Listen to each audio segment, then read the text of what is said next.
So with this reduced current, we're having to actually drag our jigs around and cover a little bit of territory. And one of the important pieces of equipment to do that is obviously my trolling motor.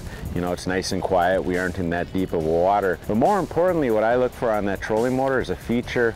It's got to be wireless. That wireless ability allows me to move around in the boat and fish wherever I want. And basically where I like to fish as the person in control of the boat is right here in this back corner. Especially when we're long line jigging like this, if I was up in the front of the boat having to control that motor, my line could be down under the boat, it could be back in the props, it could just be a mess. So by having a wireless remote control, being able to run speed and direction from right here, I can sit real nicely with this rod fishing out the side with a nice clean area.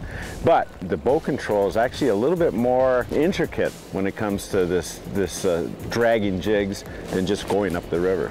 That's right, Keith. The boat control is very, very important. There's a couple things that we like to use to make boat control easier and better. First thing we like to do is the heading lock on the trolling motor. You get that thing pointed the way you want it, you hit the heading lock button, and it's going to keep you going straight. The wind can gust you back and forth. Maybe you're fighting or netting a fish, and you don't have to pay attention to what's going on with the trolling motor. The other thing that really helps out, especially if there's a wind from behind it when you're fishing in the river, is use your power pole with the power paddle on it. And the power paddle is going to grab the current, it's going to keep it back into the boat downstream. You're going to keep the front pointed upstream. You're going to use a little more power in your trolling motor, but it's going to keep your boat straight. And that keeps lines from getting tangled, especially when you're using multiple anglers in the boat. Again, boat control, you get that mastered, you're going to catch more fish.